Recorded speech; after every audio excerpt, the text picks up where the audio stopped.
कामान् सर्वान् सर्वान्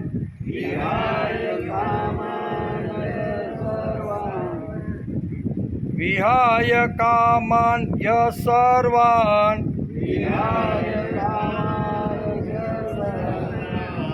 विहाय कामान् सर्वान् पुमांसरते निःस्पृहा पुमांसरते निःस्पृहा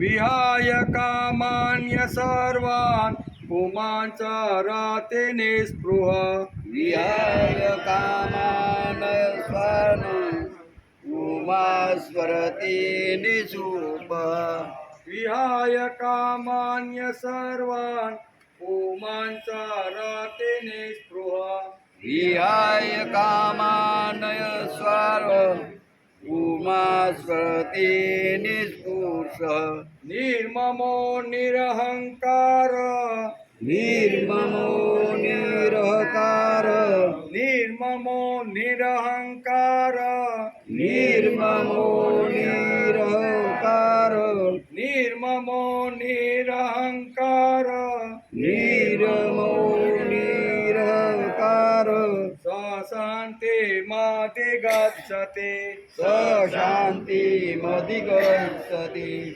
शान्तिमधिगच्छति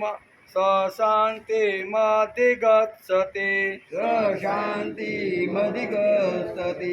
निर्ममो निरहंकार शान्तिमधिगच्छति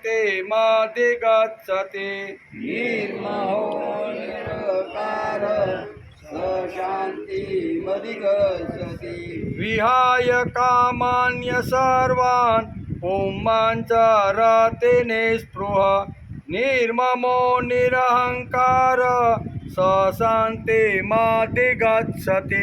विहाय कामनयो सर्वं पुमांसरते निःस्पृहा निर्ममो निरहंकार शान्तिमधिगच्छति विहाय कामान्य सर्वान् पुमांसरते निःस्पृहा निर्ममो निरहंकार शान्तिमधिगच्छति विहाय कामनयो सर्वं पुमांसरते निर्ममो निरहंकार शान्तिमधिगच्छति येषां ब्राह्मी स्थिति पार्थ येषां ब्राह्मी स्थिति पार्थ येषा ब्राह्मी स्थिति पार्थ नैनां प्राप्य विमोह्यति नैना पाप्य विमोह्यति नैनां प्राप्य विमोह्यति नैना पाप्य विमोहति एषा ब्राह्मी स्थिति पार्थ नैनां प्राप्य विमोह्यति येषा ब्राह्मी स्थिति पार्थ नैना पाप्य विमोहति ब्राह्मी स्थिति पार्थ नैनां प्राप्य विमोह्यति येषा ब्राह्मी स्थिति पार्थ नैना पाप्य विमोह्यति स्थित्वा श्यामन्तकालेऽपि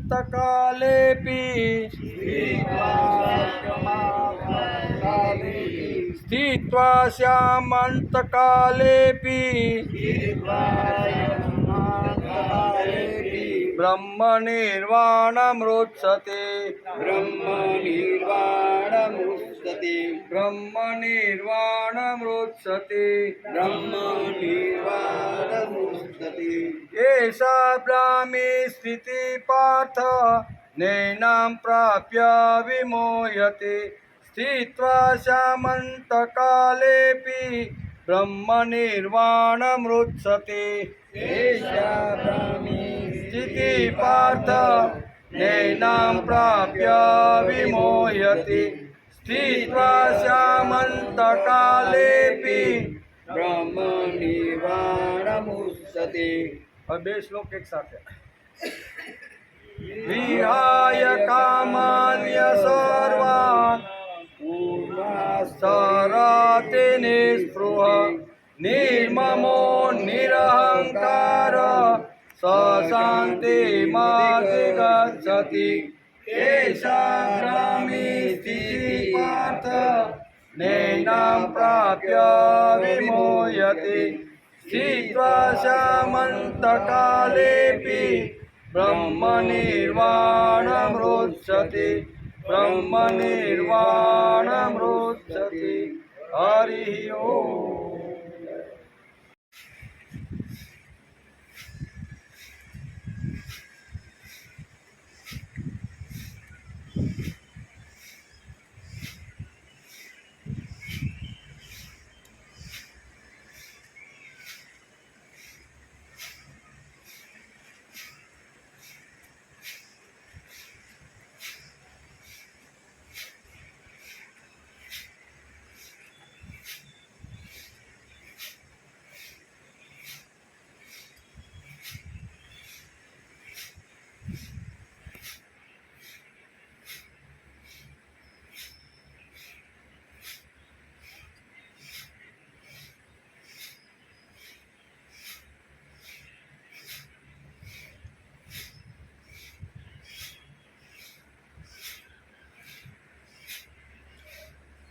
બસ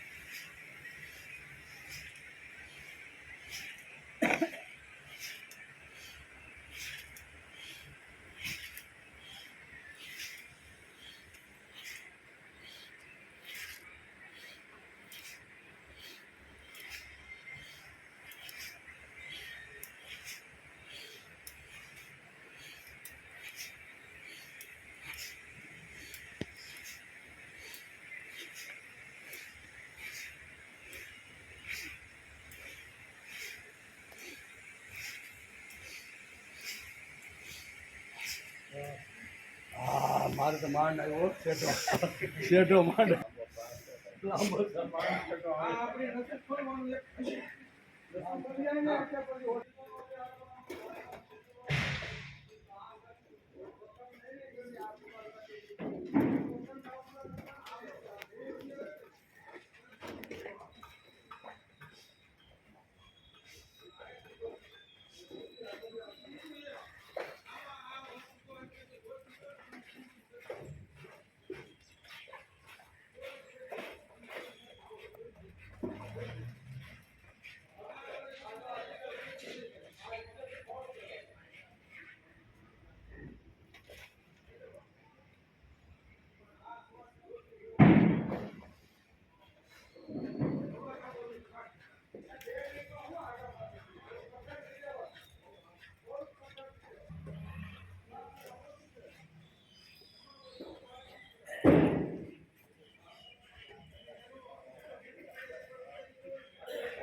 देवसुतं देवं कंसचाणूरमर्दनं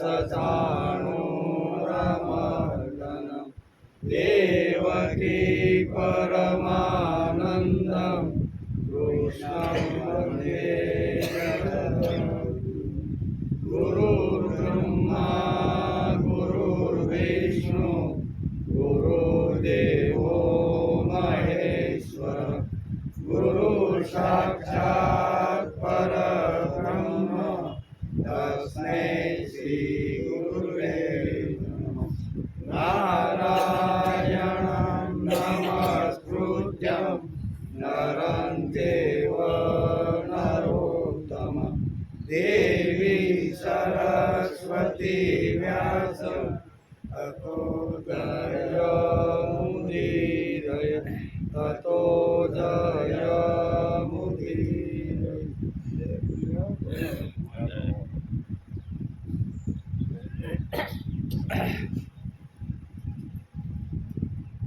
વિહાય કામાન્ય સર્વાન મોંપાચારતે નિસ્પૃહ નિર્મમો નિરહંકાર શાંતિમાધિગચ્છતિ.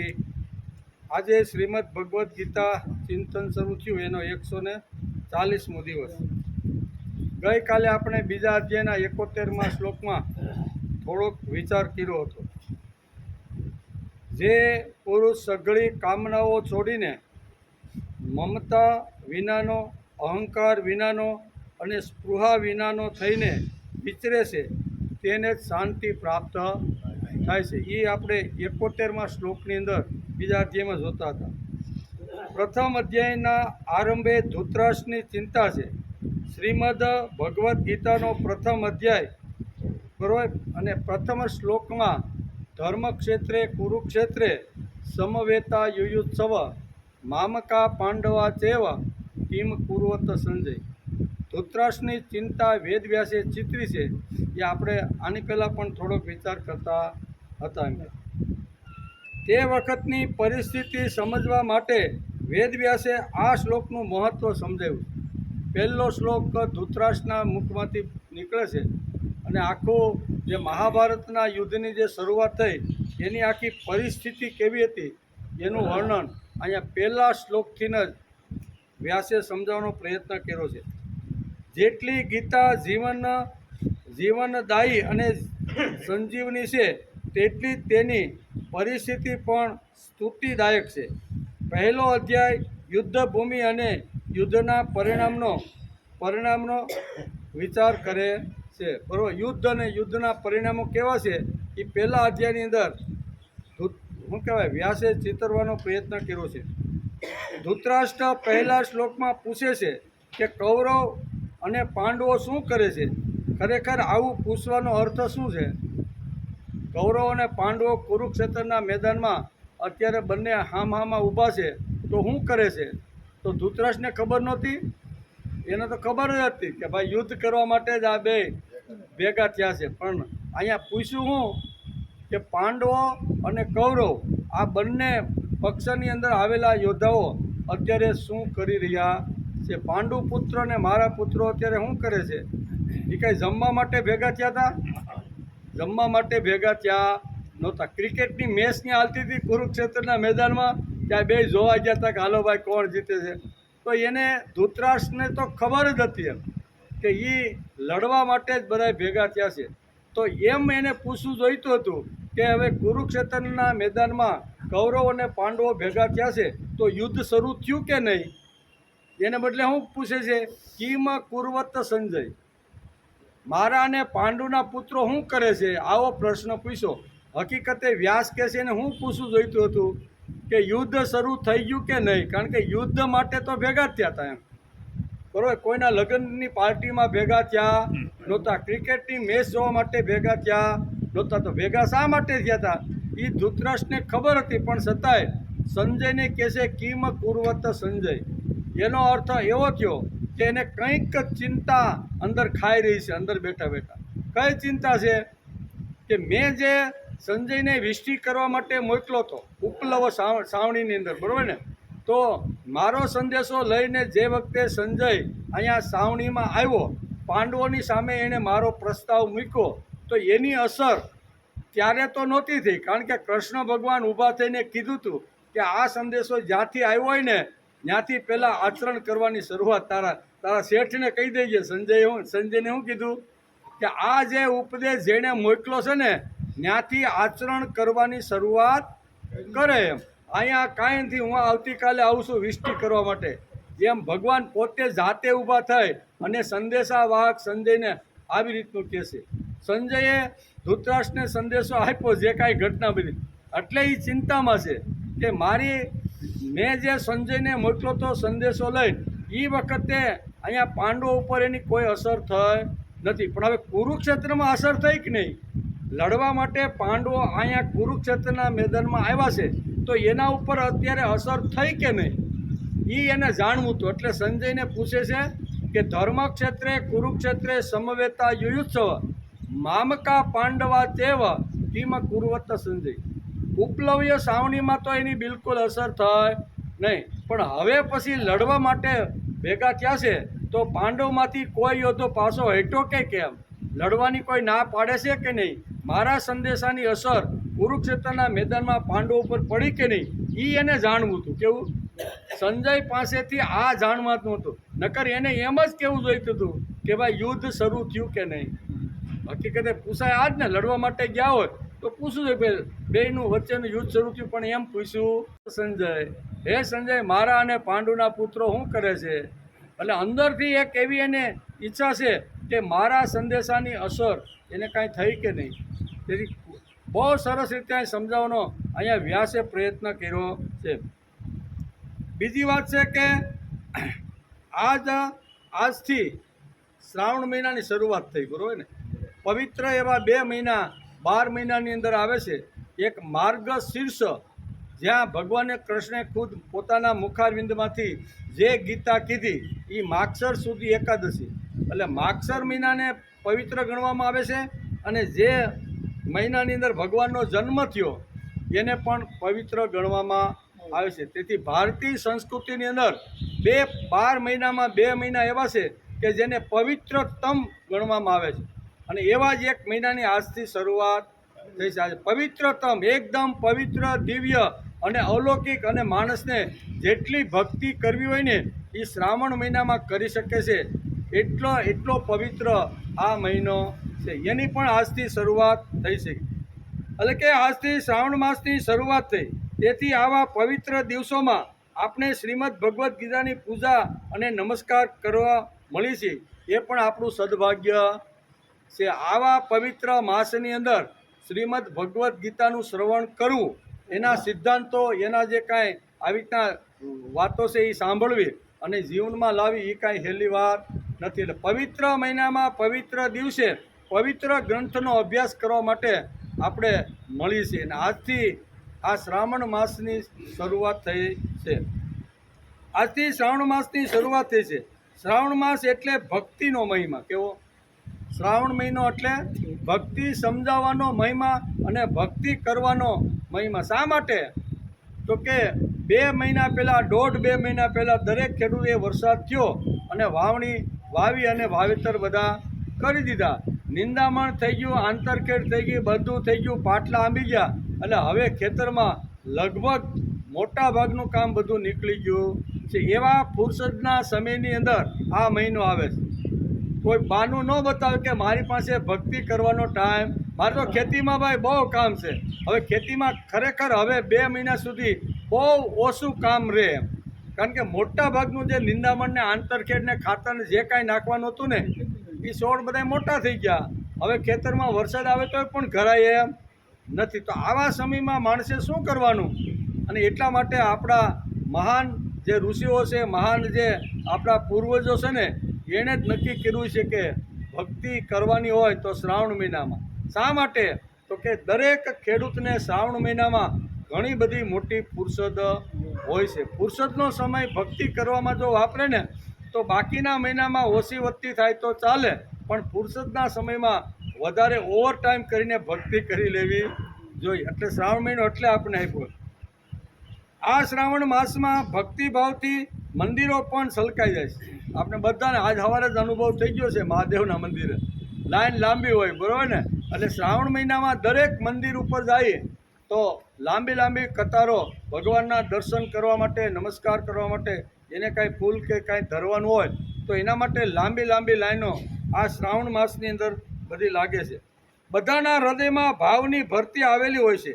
શ્રી કૃષ્ણ અને શિવની ઉપાસના આ મહિનામાં ખૂબ જ અગત્યની અને મહત્ત્વની છે. 2 ભગવાન આપણે જેને વૈદિક સંસ્કૃતિએ જેને માન્ય કર્યા છે એવા કૃષ્ણ અને ભગવાન શિવજી, એ બંનેનો પૂજાનો મહત્ત્વ આ મહિનામાં ખૂબ જ વધારે છે, બરાબર? શિવજીના પણ મંદિરમાં આપણે જઈએ છીએ અને લોટા ભરીને આપણે અભિષેક પણ કરીએ છીએ. બીલીપત્ર ઘેરે હોય તો 3 પાંખડીવાળું બીલીપત્ર લઈને પણ આપણે એ ચડાવીને પૂજા કરીએ છીએ, નમસ્કાર કરીએ. એટલે શિવ ભગવાન અને ભગવાન કૃષ્ણનો આ શ્રાવણ મહિનામાં ખૂબ જ મહત્ત્વનો આ મહિનો છે. આ 2 ભગવાનની સશિવ ઉપાસના ચાલે છે. જન્માષ્ટમીનો ઉત્સવ પણ આ જ દિવસોમાં આવશે. શ્રાવણ મહિનામાં આવે કહેવાય ને અંધારી રાતના અષ્ટમીના દિવસે ભગવાન રાતના 12 વાગે અહીંયા એનો જન્મ થયો. એટલે શ્રાવણ માસની અંદર ભગવાનનો જન્મદિવસ પણ આવે છે. તેથી આ અતિશય પવિત્ર મહિનો છે. ચાતુર્માસના પવિત્ર દિવસોમાં શ્રાવણ માસ આવી ગયો. બરાબર. ચાતુર્માસ ખૂબ જ અગત્યના છે. ભગવાન શ્રીરામ વાલીને માર્યા પછી અહીંયા સુગ્રીવને કહેશે કે ભાઈ 4 મહિના હવે કાંઈ થાય નહીં. વરસાદ ધીમે ધીમે વરસે છે, લીલોતરી ચારે બાજુ છે, કાદવ થઈ ગયો, નદીઓમાં ઝરણા હોય, એટલે યુદ્ધની તૈયારી અત્યારે કરી શકાય નહીં. સીતાની ગોત તો કરવાની છે, પણ આવા ચાલુ વરસાદની અંદર કાદવ થઈ ગયો હોય તો સૈન્યને ને બધાને કેવી રીતે કાળજી રાખવાની. એટલે મારે પણ ભક્તિ કરવાનો ટાઈમ છે અને ભગવાનને વરસવાનો પણ ટાઈમ છે. એટલે 4 મહિના સુધી આપણે બધા તમે તમારી રીતે કામ કરો અને હું સામેનો જે પર્વત છે ને એની અંદર ચાતુર્માસ કરવા માટે હું 4 મહિના સુધી ત્યાં જાઉં છું. એટલે ચાતુર્માસનું પણ મહત્ત્વ અત્યારે આ શ્રાવણ મહિનાની અંદર, કારણ કે ચાતુર્માસમાં શ્રાવણ મહિનો આવે છે. 4 મહિનાનો જે આવી રીતનો જે ભક્તિ કરવાના 4 મહિના છે ને એમાં શ્રાવણ મહિનો પણ આવે છે. તેથી ચાતુર્માસના પવિત્ર દિવસોમાં શ્રાવણ માસ પણ આવી જાય છે. ચાતુર્માસમાં ઉત્સવોની હારમાળા આપણે જોવા મળે છે. આ 4 મહિના એવા છે કે એમાં ભારતીય સંસ્કૃતિમાં મોટા ભાગના જે ઉત્સવો છે ને એ ઉત્સવો આ ચાતુર્માસની અંદર આવે છે. ચાતુર્માસની અંદર આ પરમ પવિત્ર ઉત્સવો પણ આવે છે જે માણવા જેવા છે, જે સંભાળવા જેવા છે. એક એક ઉત્સવની પાછળ આપણા વૈદિકોએ સુંદર મજાનું તત્વજ્ઞાન મૂકી દીધું છે. કોઈ પણ ઉત્સવ હોય ને તો એની પાછળ કંઈક હેતુ તો હોય જ. એ હેતુને સમજવા માટે આપણા ઋષિઓએ એ ઉત્સવને સમજાવવાનો જબરજસ્ત પ્રયત્ન કર્યો છે. બીજી વાત, આ ચાતુર્માસની અંદર નાગપાંચમ, શીતળા સાતમ, શ્રાવણી પૂર્ણિમા, જન્માષ્ટમી, માતૃદિન, ગણેશ ચતુર્થી, ઋષિ પંચમી અને શ્રાદ્ધ, આ બધા જે ચાતુર્માસ, આ બધા જે ઉત્સવો જે આપણા જે છે ને એ બધા ઉત્સવો કેમાં આવે છે તો કે મોટા ભાગે ચાતુર્માસની અંદર આ બધા ઉત્સવો આવે છે. તેથી પવિત્રમાં પવિત્ર ચાતુર્માસને ગણવામાં આવ્યું છે. અને એની અંદર શ્રાવણ માસ એટલે એ વળી ઈથીની વધારે પવિત્ર. શા માટે તો કે ભગવાન અહીંયા રાત્રિના બરોબર ઘનઘોર રાત્રિ હતી, માથે શું કહેવાય ગડગડાટ વાદળા ગાજતા હતા, વીજળીના કડાકા થતા હતા, અને એવા અષ્ટમી અંધારી અષ્ટમીના દિવસે ભગવાન શ્રી કૃષ્ણનો 12 વાગ્યે જન્મ થાય છે. તેથી શ્રાવણ મહિનો અતિશય પવિત્ર છે. માણસે આ મહિના પૂરતું તો એક વ્રત લઈ લેવું જોઈએ કે ભગવાન ગમે તેમ થાય, જો હું મરી ગયો હોઈશ તો ગીતા સાંભળવા નહીં આવું, અને કાં પથારીમાંથી બેઠો નહીં થઈ શકતો હોય ને તો જ હું ગીતા સાંભળવા નહીં આવવા. 2 વાત હોય તો જ નહીં. બાકી ગમે એમ કરીને વરસાદ હોય, આમ તેમ કાદુ વાદુ ગમે તે હોય, પણ ભગવાન હું આ 1 મહિના પૂરતું વ્રત લઉં છું કે આ વ્રતની અંદર મારે ગીતાને સમજવાનો પ્રયત્ન કરવો છે. એટલે વ્રતનો મહિમા પણ ચાતુર્માસની અંદર આવે છે. એટલે ઘણા બધા ચાતુર્માસમાં વ્રત લેતા હોય છે. આજથી પણ શ્રાવણ મહિનાનું 1 મહિના પૂરતા ઘણા લોકોએ વ્રત એકટાણું છે કે અલગ અલગ કે ભાઈ ભગવાનના દર્શન કરી, ભગવાનને અભિષેક કરીને પછી જ અમારી ક્રિયા, આવા અનેક પ્રકારના વ્રતો અનેક લોકો અનેક રીતે લેતા હોય છે. આપણે પણ એક નાનું એવું વ્રત લઈને બેસવું જોઈએ કે ભગવાન ગમે તે થાય ને પણ શ્રાવણ મહિનો પૂરો થાય ને ત્યાં સુધી ભગવાન કૃષ્ણે કુરુક્ષેત્રના મેદાનમાં જે અર્જુનને નિમિત્ત બનાવી અને માનવજાત સુખી કેમ થાય એવું જે તત્વજ્ઞાન આપ્યું છે ને એ તત્વજ્ઞાન મારે સમજવું છે, એ તત્વજ્ઞાનને મારે જાણવું છે, એ તત્વજ્ઞાનને મારે કાનમાં નાખવું છે. કાનમાં આવ્યા પછી જીવનમાં લાવી અને મારું જીવન સુંદર બનાવવાનું છે. આવું જો વ્રત લઈ અને આપણે 1 મહિનો જો કરીને તો ભાદરવા મહિનામાં જો એની ચહેરા ઉપર કેવો ઝગમગાટ આવી જાય છે. પણ વ્રત માણસે પાળવું જોઈએ. એને ગમે તેવી પરિસ્થિતિ આવે ને તો વ્રત માણસે છોડવાનું નહીં. કાં તો મરી ગયો હોય તો ન આવી શકે, અને કાં તો પથારીમાં પીડ્યા હોય ને ઉઠી ન શકતો હોય તો જ મારે ગીતા સાંભળવા જ આવી નથી. નહીંતર મારે ગીતા તો ભાઈ સાંભળ, ગમે તેમ થાય. મહેમાન પણ આડા અવળા આવ્યા હોય, આમ તેમ જવાનું હોય તો બપોર પછીનો કાર્યક્રમ ગોઠવીને સવારનો મારે મારા વ્રતની અંદર પકડીને ચાલવાનો પ્રયત્ન કરવો જોઈએ. એટલે વ્રતનો મહિમા, શ્રાદ્ધનો મહિમા, જન્માષ્ટમીનો મહિમા, માતૃદિનનો મહિમા, આ બધા જે મહિમા છે ને એ અત્યારે ચાતુર્માસની અંદર અહીંયા આપણા પૂર્વજોએ સમજાવવાનો પ્રયત્ન કર્યો છે. તેથી પવિત્રતમ આ મહિનો છે. કેવો? એકદમ પવિત્ર મહિનો છે અને પવિત્ર મહિનાની અંદર પવિત્ર વિચાર માણસે કરી લેવો જોઈએ. સમાજમાં ઘણા પ્રકારના વિચારો હાલતા હોય પણ પવિત્ર થવાનો માણસે પ્રયત્ન કરવો જોઈએ.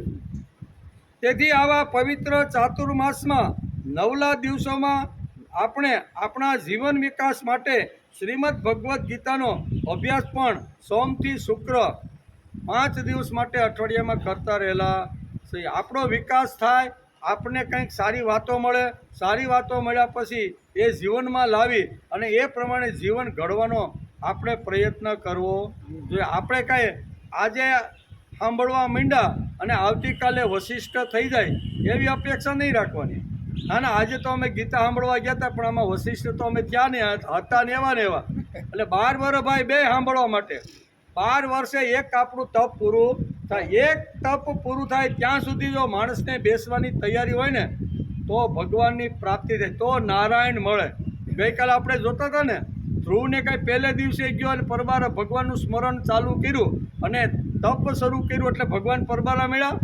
ભગવાન એમ કાંઈ મળતા નથી. એને કેટલી તપસ્યા કે ઉગ્ર તપસ્યા કરી એમ આપણું શાસ્ત્ર લખે છે કે ધ્રુવે એટલી બધી અવિચળ એટલી બધી તપસ્યા કરી અને પછી ભગવાન એને દર્શન આપે છે. આપણે તો ભાઈ 2 મહિના ગયા, 3 મહિના ગયા, આમાં તો કાંઈ દેખાણું નહીં. આપણે હવે કાંઈ જવાની કાંઈ જરૂર નથી. એમ કાંઈ માણસનો વિકાસ થાય ને. શાસ્ત્ર તો એમ કહે છે કે કોઈ પણ સદવિચાર હોય, આપણા ઘણા બધા બ્રહ્મસૂત્રોમાં ઘણા સૂત્રો લખેલા છે.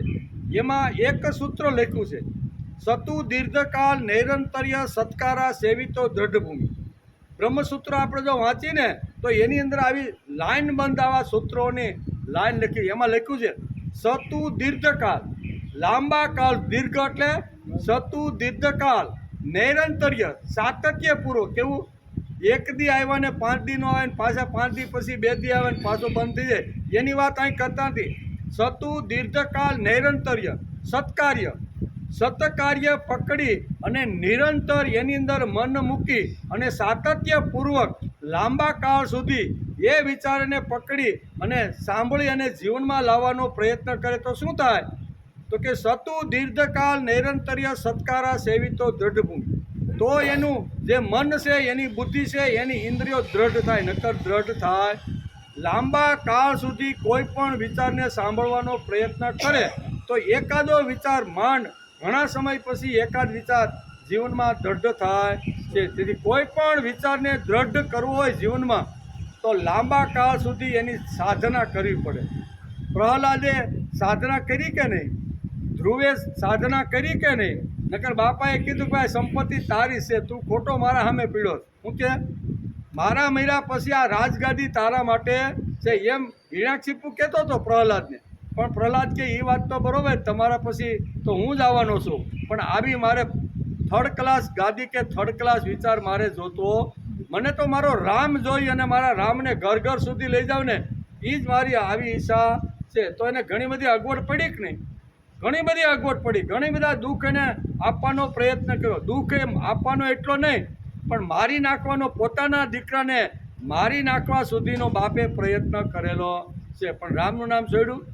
મેં જે નક્કી કર્યું છે, મેં જે નિશ્ચય કર્યો છે ને, માણસનો દ્રઢ નિશ્ચય પાકો હોવો જોઈએ. તેથી આપણે ગઈકાલે પણ જોતા હતા કે જીવન વિકાસની અંદર દ્રઢ નિશ્ચય પણ પાકો હોવો, ધ્રુવની જેમ નિશ્ચય માણસનો પાકો હોવો. તો કહેવાનો અર્થ કે શ્રાવણ માસની અંદર માણસે દ્રઢ નિશ્ચય કરી લેવો જોઈએ કે ભગવાન આ મહિનો તો ગમે તેમ કરી અને મારું મન, મારી બુદ્ધિ, મારી ઇન્દ્રિયો, મારી સંપત્તિ જે કાંઈ છે ને એ એક મહિનો મારી બધી જ નજર પ્રભુ તરફ હશે. ભગવાન શિવજી અને ભગવાન કૃષ્ણ તરફ જ મારી નજર કોઈ આડી હવળી જશે ને. આવો માણસે નિશ્ચય પાકો કરી લેવો જે કે ભગવાન તું અને હું. શ્રાવણ મહિનો છે, પવિત્ર મહિનો છે, ચારે બાજુ ખળખળ વહેતી નદીઓ છે, લીલીછમ ધરતી થઈ ગઈ છે. એટલે આપણું મન પણ પ્રકૃતિમાં એકદમ જાય એટલે શાંત થઈ જાય. બોલો કાળો ભટ્ટ બળતો હોય, અગ્નિ બળતી હોય, જ્વાળા બળતી હોય, 45 ડિગ્રી ઉનાળામાં આપણે ખેતરે જઈએ તો આપણે એમ થાય કે આપણે ક્યાં ભાગો ઘેરે, તાત્કાલિક ભાગી કે નહીં. પણ અત્યારે ખેતરે લાકડીનો દંડો લઈને જાય તો શું થાય?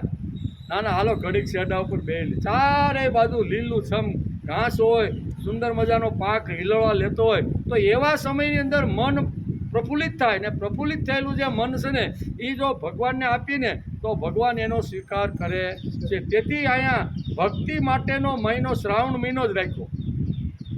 બધા મહિનામાં ભક્તિ તો થાય જ, કોઈ દિવસ કે કોઈ ક્ષણ એવી નથી કે જે માણસ ભક્તિ ન, પણ આનું મહત્ત્વ વધારે છે. એવું આપણા કોઈ પણ પથ્થર હોય તો એ પથ્થર તો બધા સારા જ હોય, પણ એ પથ્થરનું મહત્ત્વ ક્યારે વધે તો કે એ પથ્થરને ઉપાડ્યો, એનો પ્રાણ પ્રતિષ્ઠા મંદિરમાં મૂકી, અને જે નદીની અંદર જે પથ્થરો હતો ને એ અમારા માટે ભગવાન બની ગયો.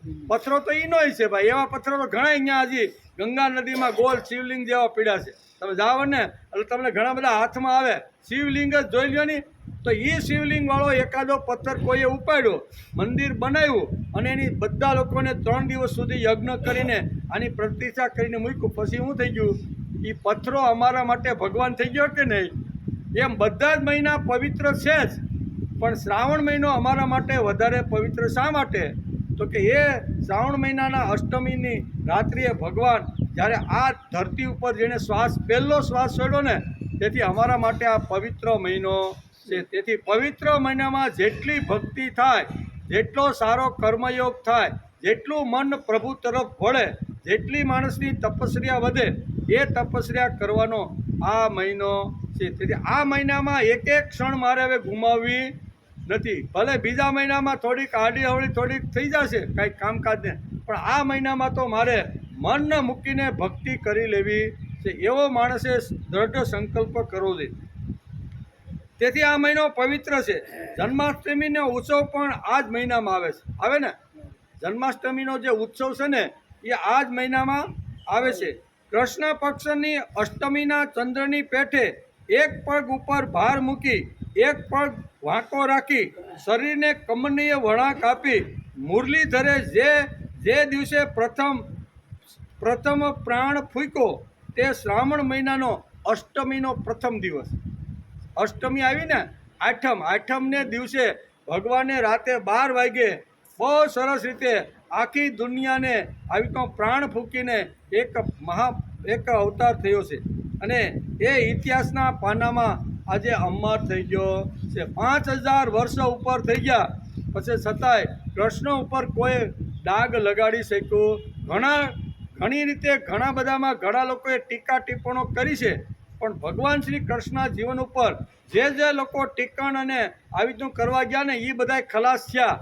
ભગવાનનું ચરિત્ર કોઈ દી ખલાસ થયું નહીં. ભગવાનનું ચરિત્ર તો 5000 વર્ષ પછી પણ જળજળાટ કરતું રહેલું છે. એવું ને એવું 5000 વર્ષ પહેલાં જે ભાવ અને પ્રેમ લોકોને એના ઉપર હતો ને એ જ ભાવ અને એ જ પ્રેમ આજે આપણે છે. એનું કારણ કે ભગવાને આવી રીતનો ભાવ પ્રેમ આખા જગત ઉપર વરસાવ્યો છે. વાદળોનો ગળગડાટ થતો હોય.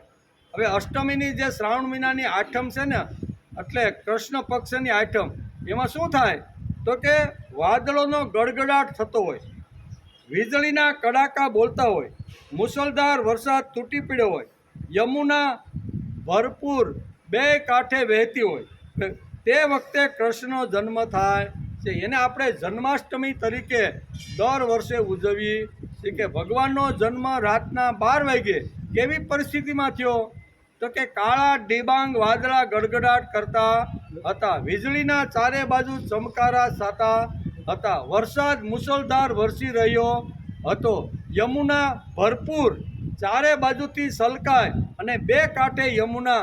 આવા કાળની અંદર ભગવાન શ્રી કૃષ્ણનો જન્મ થાય છે. તેથી શ્રાવણ મહિનો આપણા માટે ખૂબ જ અગત્યનો, ખૂબ જ મહત્ત્વનો. આ સૃષ્ટિ ઉપર જેણે પ્રાણ ફૂંક્યો પહેલો એવા ભગવાન કૃષ્ણનો જન્મદિવસ અષ્ટમીના દિવસે થયો છે.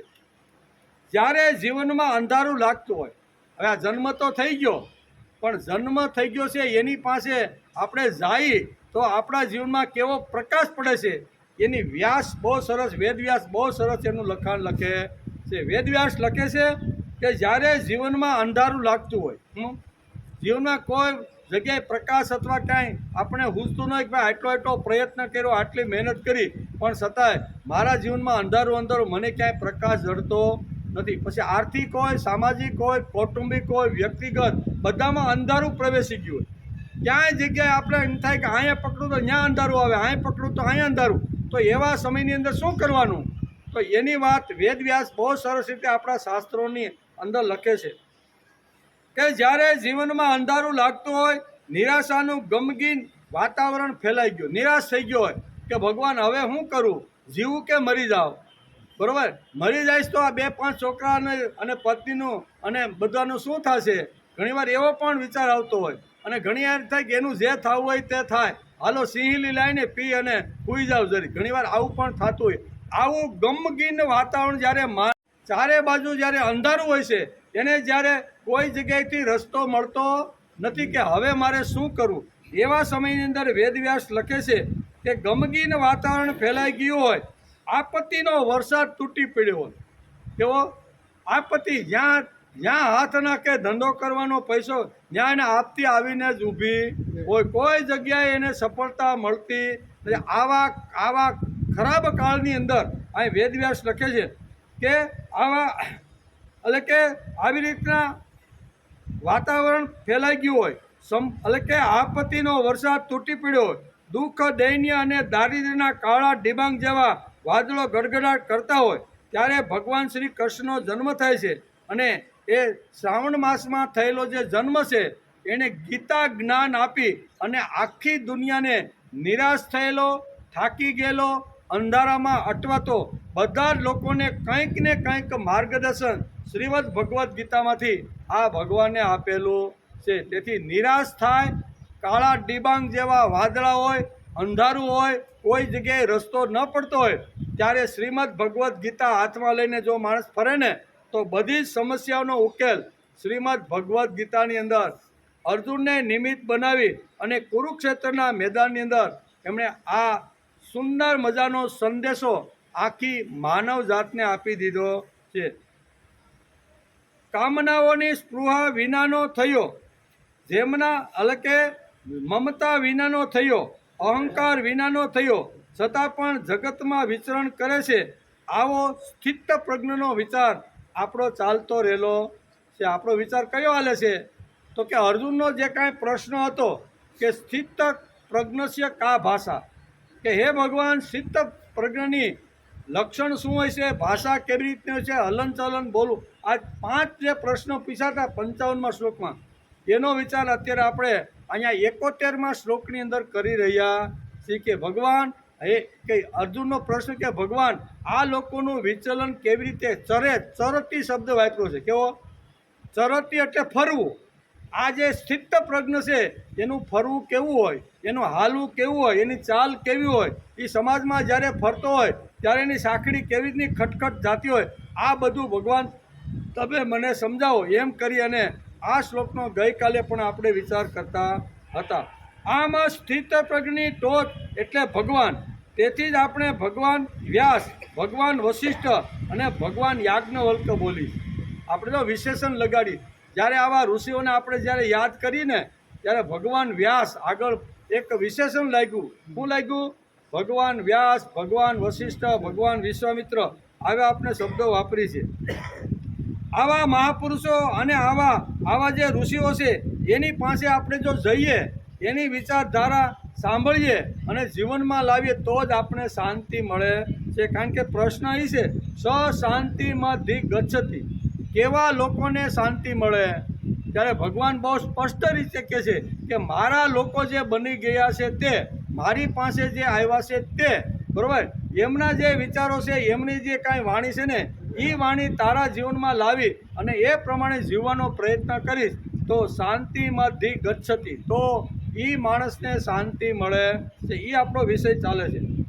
જે એટલે કે વિહાય કામાન્ય સર્વાન, તેમની કામનાઓ, તેમની કામય છૂટી, તેમને જીવનને અભિલાષા છૂટી, તેમના જીવનમાં ઔદિત્ય નહીં, તેઓ આનંદથી ફકડતાથી એક ગામથી બીજા ગામ, જે ચરતી એટલે ફરતા રહેલા છે એને શાંતિ મળે.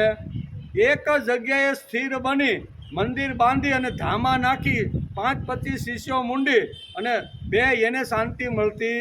અહીં ચરતી શબ્દ ભગવાને વાપર્યો છે. શાંતિ કોને મળે તો કે આવી રીતના ફક્ત ભગવાનનું કાર્ય ભગવાનનો વિચાર લઈ એક ગામથી બીજા ગામ વિચરતા હોય. આપણે એને કહીએ કે બાપુ અથવા સંન્યાસી મહારાજ તમે અમારા ગામમાં 2 દી રોકાવ ને, તો કે ના, અમારા શાસ્ત્રમાં નિયમ છે કે સંન્યાસીએ 1 રાત 2 રાત 3 રાત કે 5 રાત, વધારેમાં વધારે મોટું નગર હોય તો 5 રાતથી વધારે અમે રોકાઈ શકતા નથી. નાનું ગામ હોય તો 1 રાત્રિ રોકાવાનું, બધાને મળવાનું, રાત્રે સભા કરવાની. અને સંન્યાસી મહારાજ બહુ સરસ માનવ જીવનનો સંદેશો આપે છે. આવા જે સંન્યાસી હોય ને એ દુર્લભ છે. ભારતની અંદર નહીં, આપણા સૌરાષ્ટ્રમાં પણ આવા ઘણા બધા સંન્યાસીઓ થઈ ગયા. એ ભગવાન પાસે પહોંચી ગયા એટલે નામ લેવામાં કાંઈ વાંધો નથી. આવા સંન્યાસીઓ ફરતા હતા. એને કોઈ પણ જગ્યાએ કે પણ એને એક પણ મંદિર બાંધ્યું નહીં, એક પણ જગ્યાએ ધામા નાખ્યા ને. હાથમાં સામાન્ય રીતે જે કાંઈ હોય જોળી બોળી લઈ એને હાથમાં લઈને ખટખટ એની સાંકળી ફરતી હોય. એક ગામ જાય, રાત્રિ રોકાય, બધાની હળે મળે અને સુંદર મજાનો સંદેશો આપી અને પ્રભુ તરફ વાળવાનો એ સંન્યાસી મહારાજ પ્રયત્ન. ખરો સંન્યાસી આને કહેવાય. બાકી નાના તાપીના કાંઠે જગ્યા બહુ સારી છે, 1-2 પ્લોટ લઈ લઈ અને જો ભગવાન શિવજીની બાજુમાં મંદિર બનાવી દઈએ ને, આપણે ઘી કેળા થઈ જાય. આ મૂર્ખા લોકો તો આવશે 2-5 પેટી રાખી દે, દાન પેટી. એ એકમાંથી સેટકો તો બીજી પેટી, બીજીમાંથી સેટકો તો ત્રીજા. શરૂઆત 52થી થાય. દાન પેટી લખ્યું હોય એમ કરતો કરતો મુર્ગો ભગવાન પાસે પહોંચે ને ત્યાં નાખ્યા વિના રહે. અને આપણે પછી કાંઈ કરવાની જરૂર. આવાને શાંતિ મળતી નથી. ભલે શાંતિ માટે ગમે તેટલી કથાઓ કરે, ગમે તેટલા વાર્તાલાપ કરે, ગમે તેટલા લોકોને ઉલ્લુ બનાવવાના પ્રયત્ન કરે, પણ આવા લોકોને શાંતિ મળતી નથી. શાંતિ ચરતી શબ્દ વાપર્યો છે. ચરતી એટલે જે ફરે છે.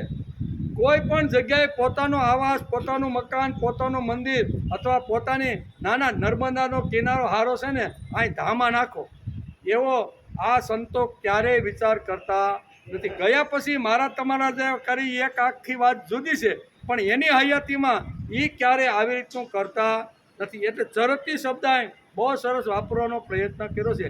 એનો વિચાર ચાલે છે. પાણીનો ટાઈમ થઈ ગયો. પવિત્ર દિવસોમાં આપણે મળીએ છીએ, બરાબર ને? પણ આજથી શ્રાવણ મહિનાની શરૂઆત થઈ એટલે આપણા માટે તો અતિશય મહત્ત્વની વાત એ છે કે શ્રાવણ મહિનામાં આપણે ગીતા માતાનું પૂજન કરવા માટે રોજ આપણે 9 થી 11 બેસીએ છીએ, સોમથી શુક્ર. ને ગીતા માતાનું કોઈ બોલીને પૂજન કરે છે ને કોઈ સાંભળીને પૂજન કરે છે, પણ પૂજન કરવાવાળા આપણે બધા સહી એમ કે એનો આપણે વિચાર હાલે છે. ને એમાં શ્રીમદ ભગવદ્ ગીતાનો અધ્યાય 2 કેટલા? અધ્યાય 2 અને શ્લોક નંબર 71 એનો અત્યારે વિચાર હાલે છે. એમાં સ્થિત પ્રજ્ઞની ટોચની સ્થિતિ ઉપર ભગવાન અત્યારે જીવને લઈ જવા માગે છે. તેથી જીવનું આખું વર્ણન સ્થિત પ્રજ્ઞ સ્થિતિનો માણસ અથવા જીવ અથવા જે આવી રીતનો જે સાધક છે એ કેવી રીતનો હોય ને એનું વર્ણન ભગવાન કરે છે. કે ટોચની સ્થિતિ, અને ભગવાનનો લાડકો દીકરો કહીને તો એ સ્થિત પ્રજ્ઞ છે. એટલું મહત્ત્વ ભગવાન આપે છે. જેણે કામનાઓ છોડી, કેવી? સર્વ કામાન પરિત્યજ્ય, આવો ભગવાને શબ્દ હોય. બધી જ કામનાઓ, જેમણે બધી જ કામનાઓ છોડી સ્પૃહા વિનાનો થયો, કોઈ પણ પ્રકારની આશા વગરનો, મમતા વિનાનો થયો, અહંકાર વિનાનો થયો, છતાં પણ જગતમાં વિચરણ કરે છે. બધા જ ગુણો એની અંદર આવી ગયા છે, પણ છતાંય પણોઠી વાળીને બેઠો નથી. આ બધો અહંકાર ગયો માણસની અંદર, નિસ્પૃહી થઈ ગયો. મમત્વ જે હતું વિષયો તરફ એ પણ છૂટી ગયું, પણ છતાંય સમાજમાં ફરે છે. એનું કારણ આપણે ગીતાકાર કહે છે અહીં વિચરે છે. શા માટે? તો કે ભગવાને મને જે કાંઈ શક્તિઓ આપી છે ને એ શક્તિઓ સમાજના ઉપયોગમાં આવવી જોઈએ. તેથી એનું જે જ્ઞાન છે ને એ જ્ઞાન ગામડે ગામડે જાય, લોકોની પાસે બેસે. 1 રાત્રિ મોટું ગામ હોય તો 4-5 રાત્રિ, નાનું હોય તો 2, એથી નાનું હોય તો 1, આમ કરી અને ગામના લોકોને હળતો મળતો ભળતો બધી રીતે વાતો કરતો કરતો આ વિચરતો રહેલો છે. એનું પણ વર્ણન સ્થિતપ્રજ્ઞ કેવો કે ગમે તેટલું પ્રાપ્ત થઈ જાય છતાં પણોઠી વાળીને બેસી જતો ના ના, હું જ્ઞાની થઈ ગયો, હું કર્મયોગી થઈ ગયો અને હું ભક્તિ થઈ ગયો. જ્ઞાન કર્મ અને ભક્તિ મારી ત્રવેણી સંગમ થઈ ગયું છે, એટલે હવે મારે ક્યાંય જવાની જરૂર નથી. આવો સ્થિત પ્રજ્ઞ ક્યારેય વિચાર કરતો ટોચની 3 સ્થિતિ આવી જાય. જ્ઞાન પણ પૂર્ણ ટોચની સ્થિતિ ઉપર જ્ઞાન એને પ્રાપ્ત કરી લીધું. અને ભક્તિ એટલે મતપરત્વ ભગવાનનો બની ગયો છે કે ભગવાન હવે તારા માટે જ આ મારું જીવન, એમ ભગવાનના પગમાં પડીને ભગવાનને સમર્પિત થઈ ગયેલો જીવ એને ભક્તિ કહે છે. અને કર્મયોગ એટલો જબરજસ્ત છે, બરાબર, પણ છતાંય જ્ઞાન કર્મ અને ભક્તિ આવ્યા પછી પણ જે સમાજની અંદર વિચરે છે એને સ્થિત પ્રજ્ઞ કહેવામાં આવે છે. એની પાસે જે કાંઈ જ્ઞાનની મૂડી, ભાવની મૂડી, પ્રેમની મૂડી, બરાબર, જે કાંઈ મૂડી છે ને એ સમાજને પીરસતો જાય અને પોતાનો જીવન વિકાસ કરતો જાય છે. આ સ્થિત પ્રજ્ઞની ટોચની સ્થિતિ ભગવાન અત્યારે 71મા શ્લોકની અંદર સમજાવે છે. બીજી વાત, આમાં સ્થિત પ્રજ્ઞની ટોચ એટલે ભગવાન. તેથી જ આપણે ભગવાન વ્યાસ, ભગવાન વશિષ્ઠ અથવા ભગવાન યાજ્ઞવલ્ક કહીએ છીએ. તેમની પાસે શાંતિ છે. વિહાય કામાન્ય સર્વાન, તેમની કામનાઓ છૂટી, તેમને જીવનની અભિલાષા પણ છૂટી. તેમના જીવનમાં ઓદી સત્ય નહીં. તેઓ આનંદથી ફક્કડતાથી એક ગામથી બીજા ગામ ચરતી એટલે વિચરતા રહેલા. આવા મહાત્માઓ તો કોઈ જગ્યાએ ભાગ્યશાળી હોય ને એવા ગામમાં અથવા એવા તાલુકામાં મળે. બધે મળતા, ક્યાં કામ ના થઈ જાય, વાસના થઈ જાય, જગ્યા બહુ સારી છે, ગૃહસ્થી બધા સારા છે, મને દરરોજ બધું ખાવા પીવાનું છે, તો હાલો ઝૂંપડી બાંધીએ. ઝૂંપડી બાંધ્યા પછી મારા તમારા જેવા જાય કે બાપુ તમને દૂધની અગવડતો તો બહુ પડતી છે, તો એક ગાય રાખી, તો કે કાંઈ વાંધો નહીં. એ ગાય રાખે ને મારા તમારા જેવા બધા હોય ઘાસ પૂરું બધું પાડે અને પછી 2-5 વર્ષ જાય એટલે પાછા મારા તમારા જેવા જાય, બાપુ તમને આ ગાય દોવાની અગવડ તો પડતી હશે, તો એકાદી રામકી લગ્ન કરી લઈ તો કેવું લાગે છે? રામકીને રાખવાની, તો બાપુ કે કાંઈ વાંધો નહીં, એક રામકી લઈ લઈએ. એના જેવી આટા મારતી હોય ને એને બેહાડી દે. આ બનેલી ઘટના છે અમારે સાઈડમાં. બાપુ હતા ને એ રામકી લાવ્યા, છોકરો પણ થયો. વિચાર કરો તમે, બરાબર ને? આ અમારા ગામની જ ઘટના છે. કહેવાનો અર્થ કે આવું થાય એમ. એટલે સમાજની અંદર ફરે પણ સારું લાગ્યું હોય, સારું મળતું હોય, વાહ થતી હોય, બધા પૌષ્ટિક પદાર્થો મળતા હોય ને તો બાપુ પછી અહીંયા સીપીઓ નાખીને ધામા નાખીએ. આને અહીંયા સ્થિત પ્રજ્ઞ કહેતા નથી. સ્થિત પ્રજ્ઞની ટોચની સ્થિતિ ભગવાન સમજાવે છે કે જ્ઞાન કર્મની ભક્તિની ટોચ ઉપર ગયેલો જે જીવ છે ને એ સમાજની અંદર ચોરતી, આ શબ્દ વાપર્યો છે ગીતામાં 71મા શ્લોક. ચોરતી એટલે ફરે છે, અને ફરે અને કોઈ જગ્યાએ ધામા નાખતો નથી, બરાબર ને? પછી આવી રીતે દોહવાળી આવી ગઈ ને પછી છોકરા છે પાછો જે સંસાર કરતો તો એ સંસાર પાછો ઝૂંપડીમાં ચાલુ કરી. તો આને સંન્યાસી કહેવાય નહીં, આને સ્થિત પ્રજ્ઞ કહેવાય નહીં. તેથી ભગવાને અહીંયા સામાન્ય માણસ અને સ્થિત પ્રજ્ઞના લક્ષણો કેવા છે એ આખા 2 વિભાગ પાડીને સમજાવવાનો પ્રયત્ન કર્યો છે. જે પોતાની બુદ્ધિ ઉપર કાબુ ખોઈ નાખે તે ગાંડો કાં તો મૂર્ખ કહેવાય. પરંતુ ઋષિઓએ બુદ્ધિ ઉપરનો કાબુ છોડ્યો અને ભગવાન ઉપરનો કાબુ રાખ્યો એમ. નકર જેને શું કહેવાય બુદ્ધિ ઉપરનો કાબુ ગયો ને એને આપણે ગાંડો કહીએ કે આને ગાંડાની હોસ્પિટલમાં મૂકો ભાઈ હવે, કેમ આનું હવે ઠેકાણે નથી. પણ અહીંયા બુદ્ધિ ઉપરનો જે કાબુ હતો ને એ ઋષિઓએ છોડી દીધો અને એ બુદ્ધિ ઉપરનો જે કાબુ હતો એ ભગવાનના હાથમાં સોંપી દીધો કે આ બુદ્ધિ ભગવાન તમને સમર્પણ કરું છું. તમારે જ્યાં મારી બુદ્ધિનો, મારી ઇન્દ્રિયોનો, મારા મનનો તમે જેવી રીતે ઉપયોગ કરો એવી રીતે હું તમારા મત પરત્વ થયો છું. ગીતાએ શબ્દ વાપર્યો છે મત પરત્વ. તમારા શરણે આવ્યો છું, તમને સમર્પણ થયો છું. મારી બુદ્ધિનો તમારે જે ઉપયોગ કરવો તે કરો, તમને અર્પણ કરી દીધી છે. એટલે હથિયાર તરીકે હું તમારી પાસે આવ્યો છું.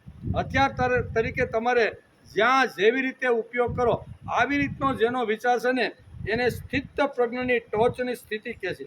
તેથી તેઓ મહાપુરુષ થઈ ગયા. આવા જે લોકો છે ને એ જ મહાપુરુષ. તે ગમે તેટલો પ્રલોભન આવે, ગમે તેટલી આવી રીતની ઓફરો આવે, પણ છતાંય કહે છે કે નહીં, મારે તો મારા મારા દેશ માટે, મારા દેશમાં હજી ગીતાનો પ્રચાર એટલો બધો થયો નથી.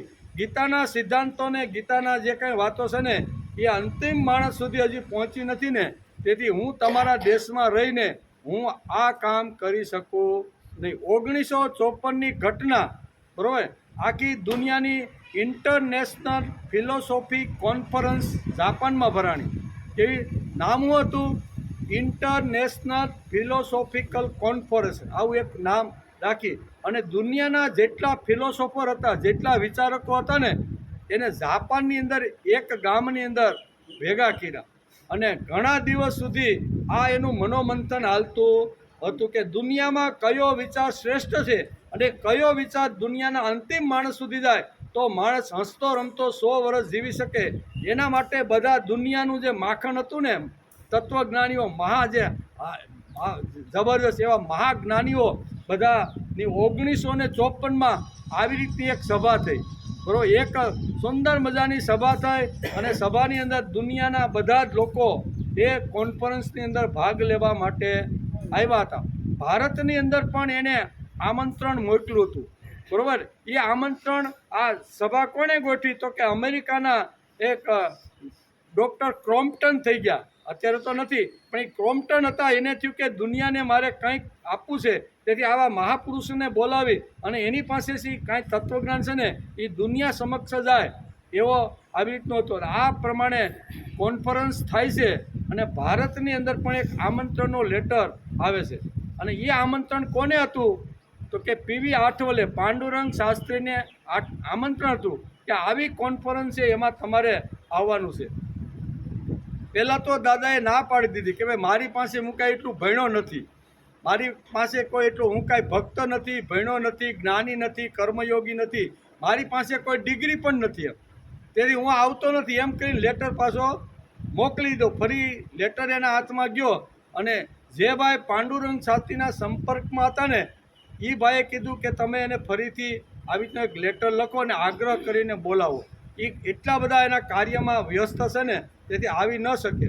તેથી બીજી વાર આમંત્રણ મળ્યું અને એમાં એમ લખ્યું હતું કે તમે તમારા રસોઈયાને પણ સાથે લાવી આવી શકો છો. હવે આવો એને પત્રમાં આવું એક નીચે લખ્યું, કારણ કે પહેલી ના એટલા માટે પાડી કે ભાઈ મને ટાઈમ નથી ને હું એટલો કાર્યમાં વ્યસ્ત છું, તેથી હું જઈ શકું નહીં. પણ ઓલા લોકોને એમ થયું કે આ ભારત છે, ભારતમાં બ્રાહ્મણ છે, પવિત્ર બ્રાહ્મણ છે, મહારાષ્ટ્રમાં છે, એટલે એ પોતાને હાથે પકાવીને ખાતા છે, એટલે અમારા જેવા થર્ડ ક્લાસ માંસાહારી લોકોની સાથે બેસી અને એટલે એને આપણને ના પાડી દીધી. બીજા લોકો એમ કીધું થોડુંક એમ તમે નીચે લખો કે ભાઈ તમારા રસોઈયાને તમારું બધું ખાવા પીવાનું સાથે લઈને તમે આવો, પણ તમારે આવવાનું એમ. આ પત્ર જ્યારે પાંડુરંગ શાસ્ત્રીમાં બીજી વાર આવ્યો ત્યારે શાસ્ત્રીએ વિચાર કર્યો કે હવે તો મારે જવું જ પડશે. આ લોકો મને કાંઈક જુદો સમજે છે. ખરેખર હું કોઈની હારે જમું કે ન જમું એમાં મને કોઈ ફેર પડતો નથી, પણ આના મગજમાં એમ થશે કે ભારતીયના બ્રાહ્મણો તો આવી રીતના જડવાદીઓ છે. એટલે એ દૂર કરવા માટે પાંડુરંગ શાસ્ત્રી 1954ની અંદર જાપાનની અંદર આ એક પરિષદમાં જાય છે. પરિષદની અંદર આખી દુનિયાના બધા ફિલોસોફર બધા ભેગા થયા હતા. 3 દિવસ સુધી આવી રીતની સભા ચાલી અને 3 દિવસની અંદર વાત એમ હતી કે એ મોટી કોન્ફરન્સની અંદર જે કાંઈ સ્ટેજ ઉપરથી જે કાંઈ વિષય આવે અને એ વિષયની કોઈને માહિતી હોય તો સભામાંથી બેઠા હોય એને ઊંચી આંગળી કરવાની, ઊંચો હાથ કરવાનો અને પછી એમાંથી બોલવાનું, ભાઈ તમે તમારા તત્વજ્ઞાન વિશે, તમારા ભગવાન વિશે, તમારી પરિસ્થિતિ વિશે, તમારા જ્ઞાન વિશે તમે કહો. આવી એક શરત રાખવામાં આવી હતી. તો 3 દિવસ જે વખતે વિષયો બધા ચાલતા હતા એમાં અહીંયા પાંડુરંગ શાસ્ત્રીનો હાથ તો પહેલેથી કોઈ પણ વિષય હોય તો એમાં એ પારંગત જ હતા, એટલે હાથ તો ઊંચો થઈ જાય, પણ એને 3 દિવસ સુધી બોલવાની તક આપી નહીં. શા માટે નહોતી આપી? તો એના પણ ઘણા બધા કારણો છે. એ બધા કારણો અત્યારે આપણે કહેતા નથી, પણ 3 દિવસ સુધી મળી નહીં. ચોથા દિવસે લાંબા સમય સુધી કોન્ફરન્સ ચાલવાની હતી.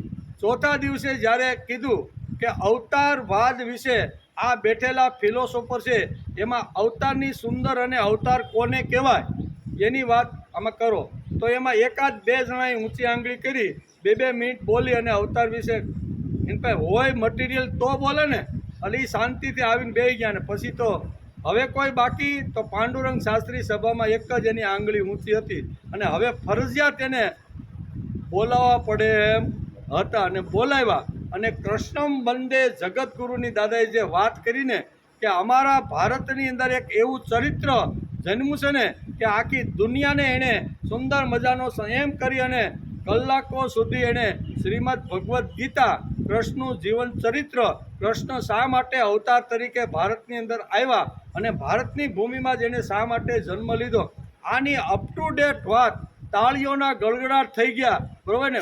બધા જ એમ કહેતા હતા કે આપણા 3 દિવસ તો ફોગટના ગયા, અત્યાર સુધી આપણે આને બોલવા દીધો નહીં. ને પછી તો એને સ્ટેજ ઉપર પણ આવી રીતનું સ્થાન આપી દીધું અને દરેક દિવસે પાંડુરંગ શાસ્ત્રીને બોલવાની છૂટ આપી કે ભાઈ આટલી મોટી ફિલોસોફી, આટલો મોટો કૃષ્ણ, આટલી મોટી તત્વજ્ઞાનની જેણે વરસાવી એ તો અત્યાર સુધી તો અમને ખબર હતી ને. અમને તો એટલી જ ખબર હતી કે જેલમાં જન્મો, ત્યાંથી ગોકુળમાં ગયો, માખણ ખાધું, ગોપીઓ સાથે રાસ રમ્યો અને પછી પાછો થોડું ઘણું કંસને માર્યો, ભણ્યો, પાછો સંસાર ચાલુ કર્યો અને પછી કુરુક્ષેત્રના મેદાનની અંદર બધાને મરાવી નાખ્યા. આટલી અમને ખબર હતી. દુનિયાના લોકો એમ કે કૃષ્ણ વિશે તો ફક્ત અમે આટલું જ જાણતા હતા. કૃષ્ણની ફિલોસોફી, બરોબર, એનું જે તત્વજ્ઞાન જે કીધું ને ત્યારે એ લોકો ખળભળી ગયા કે આવું આટલું સરસ જેને જીવન જીવું, 125 વર્ષ ધરતી ઉપર રહ્યા અને 125 વર્ષની અંદર આખી દુનિયાને જે કામ લાગે ને એવું તત્વજ્ઞાન કૃષ્ણે આપ્યું. એનો પ્રકાશ પાંડુરંગ શાસ્ત્રીએ એ બધા ફિલોસોફર પાડ્યો ત્યારે બધા હલી ગયા. કોન્ફરન્સ પૂરી થઈને એ વખતે ટોપ ડૉક્ટર ક્રોમ્પટન, અમેરિકાનો ખૂબ જ મોટો અને ઘણા બધા એની પાસે ડિગ્રીઓ છે ઘણી બધી, અને અમેરિકાના લોકો એને ભગવાન તરીકે માને છે એવો ક્રોમ્પટન હતો ને, એ પાંડુરંગ શાસ્ત્રી જે હોટલમાં ઉતર્યા એના રૂમમાં જાય છે, નમસ્કાર કરે છે કે તમે આ 34 વર્ષની ઉંમર હતી, કેટલી 34 વર્ષની ઉંમરની અંદર અમે જે ફિલોસોફીની જે વાત કરતા હતા એના કરતાં તમે કૃષ્ણનું ચરિત્ર ને એની ફિલોસોફી બતાવી, અમે તો બધા હાલી ગયા છે. તો તમારા ભારત દેશમાં આવું કામ ક્યાંય થાય છે ખરું? ત્યારે પાંડુરંગ શાસ્ત્રી કે હું થોડોક ઢીલો પડ્યો, કારણ કે હજી ગીતાના ગની પણ 1954માં ઘણા ગામડામાં કે કોઈને ખબર હતી નહીં કે ગીતાની વાત લઈને તમારા દેશમાં જીવવાવાળા લોકો છે. આવો પ્રશ્ન જ્યારે એને પૂછ્યો ત્યારે પાંડુરંગ શાસ્ત્રી કે મારે થોડુંક નીચું જોવાનું થયું. મેં વિચાર કર્યો કે કાંઈ વાંધો નહીં, અત્યારે તો બહુ ઓછા લોકો ગીતાને સમજતા છે, પણ હું ભારત પાછો ફરીશ, બરાબર, ત્યારથી ગીતાને હાથમાં લઈને ગામડે ગામડે ગીતાના સિદ્ધાંતો હું આપવાનો પ્રયત્ન કરીશ. અને એ વખતે ક્રોમ્પટન ઓફર કરે છે કે તમારે હવે ભારત જવાની જરૂર નથી, તમે અમેરિકામાં આવો, 3 વર્ષ સુધીનું પેકેજ, 3 વર્ષ સુધી તમે અમારા અમેરિકામાં રહ્યો. એ 1954નો 1 લાખ રૂપિયો, કેટલો? 1954નો 1 લાખ, અત્યારે કેટલા થાય મને ખબર. એણે એમ કીધું કે 1 લાખ રૂપિયો દરરોજ ભારતની બેંકની અંદર તમારા નામે અમે જમા કરશું અને તમારે ખાવા પીવાનું, અમારા જે રાષ્ટ્રપતિ છે ને એની સાથે તમારે હોટલાઈન, એની સાથે ગમે ત્યારે વાતચીત કરી શકો, એ તમને બધું ફ્રી, ખાવા રહેવા પીવા બધું ફ્રી, અને વધારે તમને આ 1 લાખ રૂપિયાની રકમ તમને આવી રીતે તમારા ખાતામાં જમા કરશું. અને એ વખતે આ 34 વર્ષનો થનગનતો યુવાન મુझसे બરોબર ફૂટતા અને એણે એ ઓફરને ના પાડી દીધી. આટલી મોટી ઓફર, આપણને તો ખાલી 100 ગ્રામ ગાંઠિયા મળતા હોય ને, અહીંયા આવતા હોય ને લજામણી કોઈ કહે કે હાલો બાપા ગાંઠિયા ગરમ ગરમ મજા આવશે, તો આપણે અહીંયા હરબોલે ફાર્મ છોડીને ગાંઠિયા ખાવા બેસી જાય. સામાન્ય ઓફર આવે ને તોય આપણે અટકી જાય. હવે આટલી મોટી 1954માં જેમને ઓફર મળી છે, યુવાની છે, બરોબર ને, પૈસાની અગવડ છે, જરૂરિયાત છે, અને ત્યાં શું કામ કરવાનું? ત્યાં કૃષ્ણની જ વાત કરવાની, ફિલોસોફીની જ વાત કરતા. કૃષ્ણએ જે વિચારો ભારતની અંદર જે આપ્યા છે ને એ અમારી ધરતી ઉપર દરેક માણસને તમે આપો. એવો માણસ અમારો ભગવાનના કૃષ્ણની ફિલોસોફી લઈને જીવતો થાય ને એ તમારે વાણીથી તમારે કરો, તમારે બીજો કાંઈ પરિશ્રમ કરવાનો. આટલી ઓફર, એને રહેવાની, ખાવાની, પીવાની, બેંકમાં પૈસા જમા, આકાશમાં ઉડવાની, જે કાંઈ હતી ને એ બધું 3 વર્ષ માટે ફ્રી. 3 વર્ષ તમે અમારા દેશમાં રહ્યો અને અમારા દેશને તમે આ જે અહીંયા જાપાનમાં વાત કરી છે ને એ વાત તમે ત્યાં આવીને કરો. પાંડુરંગ શાસ્ત્રીએ એની ઓફરને ઠુકરાવી દીધી. સાથે ગયેલા જે મગનભાઈ હતા ને એ કે પણ દાદા તમે હું એ કે હા એ કે આટલી મોટી ઓફર અમેરિકામાં રહેવાનું ખાવા પીવાનું આટલી એ કે હજી ભારતમાં ગીતાના ગણીએ ખબર નથી અને ડાયો થઈને હું અહીંયા આવીને ગીતા સમજાવું તો એ તો યોગ્ય નથી. કોમ્પ્ટનને કીધું જરૂર તમારા દેશમાં હું આવીશ પણ મારા ગામડા અને ઝૂંપડા સુધી જ્યારે આ વિચાર હું ગીતાનો નહીં લઈ જાઉં ને ત્યાં સુધી મને કોઈ કહેવાનો હક નથી. એમ કરીને 1954ની કોન્ફરન્સ પૂરી કરીને દાદા ભારતમાં આવ્યા અને પછી એમણે ચાલુ કર્યું અને આજે ગામડે ગામડે ગીતા અને લઈ ગયા કે નહીં. ગીતા લઈ ગયા એટલું જ નહીં પણ દાદા ઘણી વખત અમેરિકા જઈ અને આ બધી વાતો ત્યાં કહી આવ્યા. કહેવાનો અર્થ કે અહીંયા ગમે તેટલી ઓફર આવે ગમે તેટલું થાય પણ જે સ્થિત પ્રજ્ઞની ટોચ ઉપર જે પહોંચેલો માણસ ને એ ગમે તેવી ઓફરને પણ ઠુકરાવી ગયે છે. આપણે સામાન્ય નાની નાની ઓફરને પણ ઠુકરાવી શકતા નથી. એટલે ટોચની સ્થિત પ્રજ્ઞની ટોચની સ્થિતિ કઈ છે તો પ્રલોભનોને પણ લાત મારી અને પોતાના સિદ્ધાંતોને પકડી અયાચક વ્રત રાખી અને જગતના આંગણાની અંદર કૃષ્ણ હરતો થાય ફરતો થાય નાચતો થાય એના ગીતાના સિદ્ધાંતો ઝૂંપડા સુધી જાય એના માટે જે પ્રામાણિક પ્રયત્ન કરી અને પોતાની સાંકડી ખાટ કરતી ગામડે ગામડે જઈને એને સ્થિત પ્રજ્ઞ કહેવામાં આવે છે. બધાને સ્થિત પ્રજ્ઞ નહીં, બરાબર. જેને નિષ્કામ કર્મયોગ કરી અને અયાચક વ્રત પાછું કેવું ગામડામાં જવાનું બધાને મળવાનું પણ પોતાના ખિસ્સામાં ખર્ચો કરી પોતાનું ટિફિન પોતાનું ઓઢવાનું આ બધું લઈને જાય અને ભગવાનની વાતો કહીને ભગવાન તરફ વાળવાનું. આ કાંઈ પહેલી વાર નથી. કોઈ પણ ગમે ત્યાં જોઈએ આપણે તો કંઈ પણ એની પાસે પાવતી તો બુક તો હોય જ કે ભાઈ અમે સારું કામ કરવા નીકળ્યા છીએ તો તમે કેટલા પૈસા આમાં ફાળામાં લખાવો છો. આ 83 વર્ષ સુધી મહાપુરુષ આ જગતની અંદર રહ્યા, બરાબર ને. ત્યાં સુધી અયાચક વ્રત એમણે પોતે એકલાએ તો રાખ્યું છે પણ મારા તમારા જીવનમાં પણ અયાચક વૃત્તિ આખી ઊભી કરી દીધી. એને કહેવાય સ્થિત પ્રજ્ઞ. સ્થિત પ્રજ્ઞની ટોચની સ્થિતિ કહે એક માણસ પોતાનો અયાચક પોતાનો નિયમ પાળી શકે પણ એ જ નિયમ હજારો લોકોના જીવનમાં જો લઈ જાવ હોય ને તો ખૂબ જ અઘરી વસ્તુ છે. માણસ પોતે આવી રીતનો સંયમ રાખી શકે કે ભાઈ શ્રાવણ મહિનો આવ્યો ને એટલે આપણે ડુંગળી ને લસણ શ્રાવણ મહિનામાં એ પોતે એકલો રહી શકે નિયમમાં પણ હજારો લોકોને એ નિયમમાં રાખવા એ ખૂબ જ અઘરી વાત છે. અઘરામાં અઘરું આ છે. હજારો લોકોને જે અયાચક વૃત્તિ આપી અને આવું સુંદર મજાનું વ્રત આપી અને પ્રભુ સુધી પહોંચાડવાનો જે પ્રયત્ન કરે છે ને એને સ્થિત પ્રજ્ઞની ટોચ કહેવામાં આવે છે. ભગવાન આવા સ્થિત પ્રજ્ઞનું વર્ણન શ્રીમદ ભગવદ્ ગીતાના 55મા શ્લોકથી 72મા શ્લોક એટલે 18 શ્લોકની અંદર આવો જે મહાપુરુષ જગતની અંદર જે મહાપુરુષો છે ને એ અને ભગવાન અર્જુનની સામે મૂકે છે કે સ્થિત પ્રજ્ઞની આ ટોચની સ્થિતિ અહીંયા સમજાવે છે. તેથી તેઓ મહાપુરુષ થઈ ગયા. આવા મહાપુરુષોનું વર્ણન સ્થિત પ્રજ્ઞનું વર્ણન ભગવાને 55થી 72 શ્લોક એટલે કે 18 શ્લોકની અંદર સુંદર મજાનું સમજાવવાનો પ્રયત્ન કર્યો છે કે આવી રીતનો એનું જીવન હોય છે, આવી રીતનો એનો વિચાર હોય છે, આવી રીતનો એનો કર્મયોગ હોય છે એમ ભગવાન અહીં સમજાવે છે.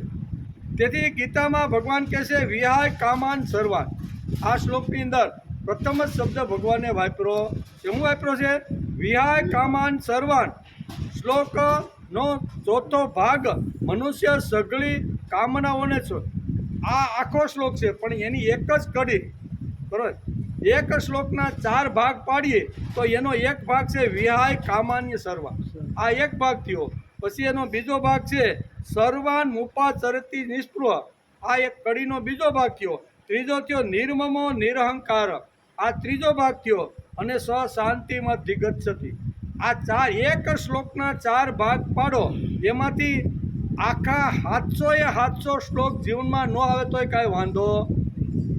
શાસ્ત્ર શું કહે છે કે કદાચ ગીતાનો અભ્યાસ શરૂ કરવામાં કરો અને 700 શ્લોક જો તમને ન આવડે તો તમારે ચિંતા કરવાની જરૂર નથી. 700 શ્લોકમાંથી એકાદો શ્લોક જો તમને ગમી ગયો હોય અને એ તમે કંઠસ્થ કરીને એ પ્રમાણે જીવન જીવવાનો પ્રયત્ન કરો તો કાંઈ વાંધો નહીં. પણ એમાંથી કદાચ તમને અડધો શ્લોક યાદ રહી ગયો હોય તોય કાંઈ વાંધો નહીં. અને જો અભ્યાસ કરતાં કરતાં બધું 700 શ્લોક યાદ ન રહે, એક શ્લોક યાદ ન રહે, અડધો ન યાદ, તોય કાંઈ નહીં. તો 5 શ્લોક કેટલો?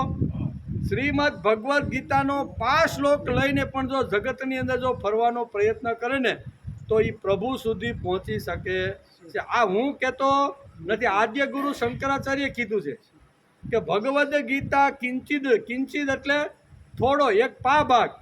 ભગવદ્ ગીતા કિંચિત જીતા, કિંચિત એટલે આખો શ્લોક તમને કદાચ આવડતો ન હોય, એ આખા શ્લોક પ્રમાણે કદાચ જીવી ન શકાય તો યદ દેખો ભગવદ્ ગીતા કિંચિત છે, કિંચિતનો અર્થ થાય ચોથો ભાગ. ચોથા ભાગનું પણ જો ગીતાનું સ્મરણ કરી અને એ પ્રમાણે જીવન જીવવાનો જો પ્રયત્ન કરે ને તો અહીં શંકરાચાર્ય લખે છે, આપણે લખતા નથી, એને લખ્યું છે ને આપણે બોલીએ છીએ. ભગવદ્ ગીતા કિંચિત ધીતા, પછી ગંગા જલ કવ કણિકા પીતા, સકૃદપી યસ્ય મુરારી સમરસા, તસ્ય યમ કિમ કુરુતે ચર્ચા, ભજ ગોવિંદમ મુઢ્ઢમતે, પ્રાપ્તે સન્નિહિતિ મરણે, નહીં નહીં રક્ષતી ડુંકુચ કરણે. આદ્ય ગુરુ શંકરાચાર્ય 1600 વર્ષ પહેલાં જેણે આખી ફિલોસોફી દુનિયાને આખા આવા શું કહેવાય દુનિયાને આખી અંજવી નાખીને એવી તાકાતથી એણે દુનિયાની સામે ફિલોસોફી મૂકી, એવા આદ્ય ગુરુ શંકરાચાર્ય આ શબ્દ બોલે. શ્રીમદ ભગવદ્ ગીતાના ચોથા ચરણનો એક પણ જો શબ્દ માણસના કાનમાં રહી જાય અને એ પ્રમાણે જીવન જીવવાનો આચરણ કરે તો શું થાય? તો કે યમરાજા પણ એની ચર્ચા કરી શકતો, કિમ કુરુતિ ચર્ચા, યમરાજ પણ એની ચર્ચા કરી શકતો નહીં. કોણ? તો કે 3: ભગવદ્ ગીતા કિંચિત ધીતા, ગંગા જલ લવ કણિકા. શ્રીમદ ભગવદ્ ગીતાનો આ ભાગનો શ્લોક સ્મરણ કરી યાદ કરીને જીવન જીવવાનો પ્રયત્ન કરે છે તે ગંગા જળ આખી કદાચ લોટો મોઢામાં ન આવે મરતી વખતે, પણ ગંગા જળનું એકાદ ટીપું મરતી વખતે પણ જો મોઢાની અંદર આવી જાય તે ભગવદ્ ગીતા કિંચિત ધીતા, ગંગા જલ લવ કણિકા પીતા. પછી સકૃદપી મુરાસી યસ્ય સમાન, આખું ભગવાનનું રામ રક્ષા સ્તોત્ર કદાચ મોઢે ન આવડે, શિવ મહિમના સ્તોત્ર કદાચ મોઢે આપણે ન રહ્યું હોય, પણ અહીં કહે છે કે સકૃદપી યસ્ય મુરારી સમરસા. મુરારી એટલે ભગવાન, ભગવાનનું નામ જો મરતી વખતે પણ જો જીભ ઉપર જો આવી જાય તો આવા 3 લોકોની કોઈ ચર્ચા કરી શકતું, યમરાજા પણ આનાથી દૂર ભાગી જાય છે. બરાબર? એવું આ બહુ કહેવાનો અર્થ કે આટલું મહત્ત્વ શ્રીમદ ભગવદ્ ગીતાનું છે. અને શ્રાવણ મહિનાના પવિત્ર દિવસોમાં આપણે શ્રીમદ ભગવદ્ ગીતાનો આ બીજા અધ્યાયનો આપણે અભ્યાસ કરતા રહેલા છીએ. તેથી કહે છે આટલી પા ભાગનું ચરણ જીવનમાં સાકાર થાય તો બીજા શાસ્ત્રો વાંચવાની જરૂર નથી ભાઈ, બીજા થોથા કાંઈ વાંચવાની જરૂર. શ્રીમદ ભગવદ્ ગીતાના 700 શ્લોક કદાચ વાંચી ન શકીએ, સમજી ન શકીએ, એમાંથી અમુક શ્લોક 12મો અધ્યાય કે 15મો અધ્યાય કદાચ આપણાથી યાદ રહે કે ન રહે, કાંઈ વાંધો નહીં. અરે એમાંથી એકાદ શ્લોક યાદ રહે કે ન રહે, પછી અડધો રહે તોય કાંઈ વાંધો નહીં, અને એમાંથી પા રહે ને કાંઈ કહે છે આટલી પા ભાગનું અહીં કે શરણ જો જીવનમાં લાવવાનો પ્રયત્ન કરે તો યમરાજા પણ એની કાંઈ ચર્ચા કરી શકતો. યમરાજા પછી પૂછે કે હું આવું કે ન આવું, કારણ કે ભગવદ્ ગીતાનું મુખ ઉપર આવી રીતનું સ્મરણ થઈ આવ્યું છે. તેથી કે રામાયણમાં લક્ષ્મણ શ્રી રામનું હથિયાર હતું એ આપણે બધાને ખબર.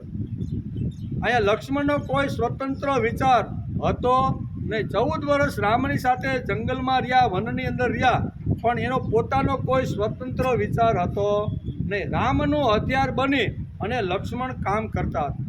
આપણે પણ ભગવાનનું હથિયાર બની અને જો જીવનમાં સમાજમાં કામ કરવાનો જો પ્રયત્ન કરીને તો ભગવાન કહે યો મદ ભક્ત સમે પ્રિય, તું મને દીકરા ખૂબ જ વાલો છો, કારણ કે હું જ્યાં વાપરું જેવી રીતનું વપરાવું છું ને એ રીતે તું વપરાશો. એટલે અહીંયા હથિયાર બનવાનો માણસે પ્રયત્ન કરી લેવો. હું ભગવાનનો બોસ નથી, બરાબર ને, કે હું બોલાવું ને ત્યારે ભગવાને આવવું જોઈએ એવો કાંઈ હું ભગવાનનો કાંઈ મોટો ઉપરી અધિકારી નથી. હું ભગવાનનું હથિયાર છું, આવી સમજણ ગીતા વાંચ્યા પછી માણસના જીવનમાં આવી જોઈએ. તેથી રામાયણમાં લક્ષ્મણ એટલે કે લક્ષ્મણનું ચરિત્ર અહીંયા વાલ્મીકે ચિત્ર્યું છે. તે શ્રી રામ સિવાય અનંત પોતાની બુદ્ધિ ચલાવતો, બીજી જગ્યાએ બધી બુદ્ધિ ચલાવે, પણ રામ જ્યાં સામે આવે ને, રામ કે ભાઈ બસ એટલે બસ. ભરત જે વખતે અહીંયા ચતુરંગીની સેના લઈ સિંહાસન લઈને રામને વનની અંદર જ્યારે મળવા માટે આવે છે વશિષ્ઠ સહિત બધાને, બરાબર. તો એ વખતે અહીંયા હજી થોડાક દૂર હોય છે ખીણમાં બેઠા લક્ષ્મણ વિચાર કરે છે કે ભરત ચતુરંગીની સેના લઈને આવે છે, અને ચતુરંગીની સેના લઈને આવે છે એનો અર્થ એ થયો કે હજી અયોધ્યાની ગાદીથી એને સંતોષ થયો નથી, એટલે હજી વનની અંદર પણ અમને મારીને કાયમ માટે એને ગાદી લેવી લાગે. આવો નબળો વિચાર કોને આવ્યો? લક્ષ્મણને આવો નબળો વિચાર આવ્યો, અને એ નબળો વિચાર આવ્યો એટલે અહીં ઝાડ ઉપરથી ઉતરી અને સીધો હાંફળો ફાંફળો થતો અહીંયા આવે છે ક્યાંક ને જ્યાં ભગવાનનું નિવાસ સ્થાન હોય છે ત્યાં, અને ભગવાનને કહે છે કે મારું બાણ હવે હું લઉં છું. કે ભગવાન કે પણ આ તો ક્રોધમાં કેમ છો? હાંફળો ફાંફળો શા માટે? એ કે ભાઈ આમ છે ને તેમ છે ને ભરતને મારવા સુધીની વાત એ બોલી ગયો. ક્યાં ભગવાન કે અહીં લક્ષ્મણ કહે છે કે અહીંયા પહોંચે ને ભરત એ પહેલાં તો હું એનું અસ્યુતમ કેસ્યુતમ આમ કરીને બાણ ઉતારે છે. ભગવાન વિચાર કરે છે કે આને થયું હું એમ કે, અને ત્યારે હળવેક ભાઈ તને શું થયું એ કે, તો કે બીજું કાંઈ નહીં, અયોધ્યાની ગાદીથી હજી એને સંતોષ થયો નથી, એટલે હજી આપણે વનમાં રહી છે ને એ એને ડંખે છે તો કઈ કઈનો નહીં કે હું કે છે તો કઈ કઈનો આવો વિચાર કરી અને કે ત્યારે રામ એને કહે છે ભાઈ આ મારવા માટે નહીં, ગાદી જંગલના રાજ્ય નહીં, પણ એ આપણે કંઈક આપવા માટે આવે. હવે લક્ષ્મણ એક પણ શબ્દ તારે આગળ બોલવાનો નથી. બીજા હવે તો ઘણી બધી ચર્ચાઓ કરી નાખે મારવા સુધી ઉપડો પોપડો થઈ જાય, પણ ભગવાન રામ જ્યારે કહે છે ત્યારે એની આગળ એક પણ શબ્દ બોલતો. આટલું સમર્પિત જીવન હતું, કેવાનું હથિયાર. આપણે પણ હથિયાર બનવાનો માણસે પ્રયત્ન કરવો જોઈએ. તેથી કહે છે કે રામ જે હુકમ કરતા તેનું લક્ષ્મણ પાલન કરતો. સીતાને વનમાં મૂકી આવવાનું કઠોરમાં કઠોર અને અશુભમાં અશુભ કામ રામે લક્ષ્મણ પાસે કરાવ્યું છે. એટલે આ ગીતા પણ કહે છે ને, શું કહે છે?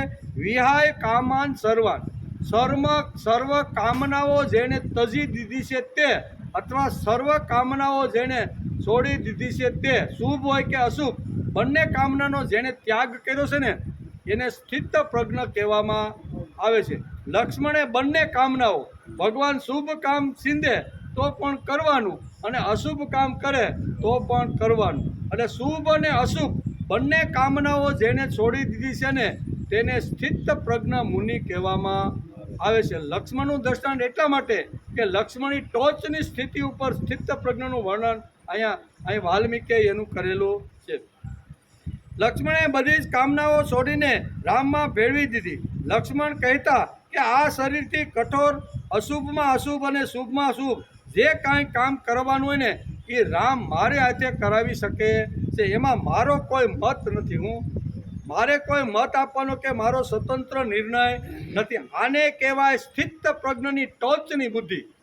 એકવાર ભગવાનને જીવન આપી દીધું પછી ભગવાનને કહેવાનું કે ભગવાન હું હથિયાર બનીને આવ્યો છું, તારે મને જેવા કામમાં રોકવો હોય એવા કામમાં, યશ મળે એવા કામમાં મોકલવો હોય તો પણ તૈયારી, અને અપયશ મળવા એવો મોકલવો હોય તો પણ તૈયારી. અને વાત એમ છે ને, દુર્વાસા આવ્યા ત્યારે વાત જ એ હતી, લક્ષ્મણને સરયુ પ્રવેશ કરવો પડ્યો કે નહીં. આ કહેવાનો અર્થ કે ગમે તેવી પરિસ્થિતિની અંદર હથિયાર બનીને કામ કરવાનો અહીંયા રામાયણ અને મહાભારતની અંદર આવા ચરિત્રનો ઉલ્લેખ આપણા શાસ્ત્રકારોએ કર્યો છે. તેથી આ શ્લોક ખૂબ જ મહત્ત્વનો છે. 71મા શ્લોકની અંદર ભગવાને કીધું છે, અને 4 વાતો બીજી લખી છે. એક તો છે કામના, પછી બીજી છે નિસ્પૃહ, ત્રીજી છે નિર્મમો, ચોથો છે નિરહંકાર. આ 4 વાતો જેના જીવનમાં આવે એને જ શાંતિ મળે. નિરઅહંકારી થઈ જવું જોઈએ. અહંકાર રાખવાનો નહીં ભાઈ. અહંકાર રાખવાનો હોય, અભિમાન રાખવાનું હોય તો ભગવાનનું રાખો, મહાપુરુષનું રાખો, સંતોનું રાખો, આચાર્યનું, કે ભાઈ હું એનો શિષ્ય છું, હું અહીંયા સાંદીપનીનો શિષ્ય છે. એવો જો અહંકાર રાખવાનો હોય તો કૃષ્ણએ રાખવાનો કે ભાઈ હું જે કાંઈ સૌ ને મારું જે કાંઈ જ્ઞાન છે ને એ સાંદીપનીએ એના તાપવનમાં ભણ્યો તેથી મને આ જ્ઞાન મળ્યું છે. રામ પણ કહે છે કે મારો જે અહંકાર છે ને એ શેનો છે તો કે વશિષ્ઠ અને વિશ્વામિત્રના તપોની અંદર મેં શસ્ત્ર અને શાસ્ત્ર બંને ભણ્યું છે, તેનો મને અહંકાર રાખવો હોય તો આવો રાખવાનો. પણ મારી પાસે આટલા પૈસા છે, મારી પાસે આટલી બુદ્ધિ છે, મારો ચહેરો સુંદર છે, બરોબર ને? તો આવા બધા સુંદર ચહેરાનું, પૈસાનું કે જ્ઞાન કે આવી રીતનું અભિમાન રાખવાની જરૂર નથી. ત્યાં અહીં લખ્યું છે નિરહંકાર વૃત્તિ થાય, નિર્મમત્વ થાય અને નિષ્પૃહ થાય, અને કામનાઓ જેણે બધી છોડી દીધી છે ને એને સ્થિત પ્રજ્ઞ કહેવામાં આવે છે. ભગવાને બહુ સરસ રીતે આ 71મા શ્લોકની અંદર આ બધી વાતો સમજાવવાનો પ્રયત્ન કર્યો છે. હવે આપણે શનિ રવિ 2 દિવસ આવવાના નથી. સોમવારે આપણે જ્યારે આવશું ને ત્યારે શ્રીમદ ભગવદ્ ગીતાના 2જા અધ્યાયનો છેલ્લો શ્લોક 73મો, બરાબર ને? અને એ સ્થિત પ્રજ્ઞની ટોચ ઉપર જે બ્રહ્મ સ્થિતિ કેવી રીતની પ્રાપ્ત જીવને થાય એ ટોચની વાત ભગવાન એ શ્લોકની અંદર છેલ્લા શ્લોકમાં કહેવાના. અત્યાર સુધી તો એણે બધી આવા દ્રષ્ટાંતો અથવા આવી રીતની વાતો કરી, સમુદ્રનું જે કાંઈ દ્રષ્ટાંતો આપી અને ભગવાને સ્થિત પ્રજ્ઞાનું વર્ણન કરવાનું કહ્યું. પણ બ્રાહ્મી સ્થિતિ, બ્રહ્મ સુધી જે પહોંચી ગયેલી જે વ્યક્તિ છે ને એ ટોચની વ્યક્તિ કેવી રીતની હોય છે એ 72મા શ્લોકની અંદર ભગવાન આ છેલ્લા શ્લોકની અંદર સ્થિત પ્રજ્ઞનો અહીંયા છેલ્લો એટલે કે 18 શ્લોક ભગવાને જે કીધા એમાં છેલ્લો શ્લોક છે. એનો વિચાર આપણે સોમવારે શ્રાવણ મહિનાના પવિત્ર દિવસો હાલે છે એટલે નાનું એવું એકાદું વ્રત આપણે આજથી લેવું જોઈએ, બરાબર? કે જે આપણા જીવન વિકાસમાં ઉપયોગી હોય એવું. ઘણા કે ને આજથી આપણે એક વ્રત લેવું છે. આપણે પૂછ્યું કયું? તો કે આકાશને કોઈ દી આંબવું. આ કાંઈ વ્રત કહેવાય? આપણું વ્રત કેવું? તો કે આકાશને આંબવું નહીં. અને આવું વ્રત હોય તો કે હાલો બીજું લઉં, તો કે સિંહ ઉપર કોઈ દી સવારી કરવી. આને વ્રત કહેવાય?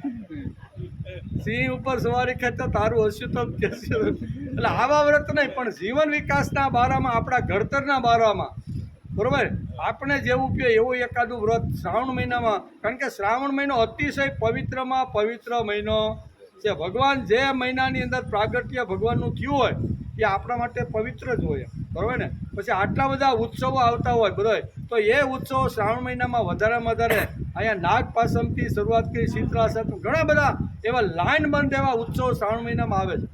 તેથી આપણા પૂર્વજો ખૂબ જ હોશિયાર હતા, ડાયા હતા, અને શ્રાવણ મહિનાની અંદર વધારેમાં વધારે ભક્તિ થઈ શકે. ચારે બાજુ પ્રકૃતિ ખીલી હોય, લીલુંછમ હોય, વૃક્ષો આવી રીતના ફળોથી હીલી રહ્યા હોય, ફૂલડા આવી રીતના છોડ ઉપર આવી રીતના આવું જ્યારે વાતાવરણ હોય ને ત્યારે માણસને ભક્તિ કરવાનું મન થાય. ભક્તિ આવા કાળમાં થાય. 45 ડિગ્રી તપતો હોય ને ભક્તિ થાય? ગમે એટલા એસી મૂકે ભાઈ હજી હારી ગરમી બહુ થાય હો હારિયા, બરોબર? વિચાર પરિપક્વ ન થાય. પરિપક્વ આવા વાતાવરણમાં થાય, એકદમ શાંત વાતાવરણ, ઠંડુ ઠંડુ વાતાવરણ. એટલે ભગવાને શ્રાવણ મહિનો આપણે આપ્યો છે કે કમસે કમ 1 મહિનામાં તો જોર લગાવો ભક્તિ ઉપર. પછી તમારે જે કરવું હોય ભાદરવા મહિનામાંથી જે કાંઈ તમારે ડુંગળી લસણ ખાવા હોય તમે તારે ખાજો, પણ તમે થોડુંક આવું કાંઈક ઢીલા તો થાવ. એટલે આ વ્રતો બધાય મળ્યા છે. એટલે આપણે સોમવારે પાછા આવશું ત્યારે 72મા શ્લોકની અંદર ભગવાન અહીંયા બ્રાહ્મી સ્થિતિનું વર્ણન કરે છે. એનો વિચાર આપણે સોમવારે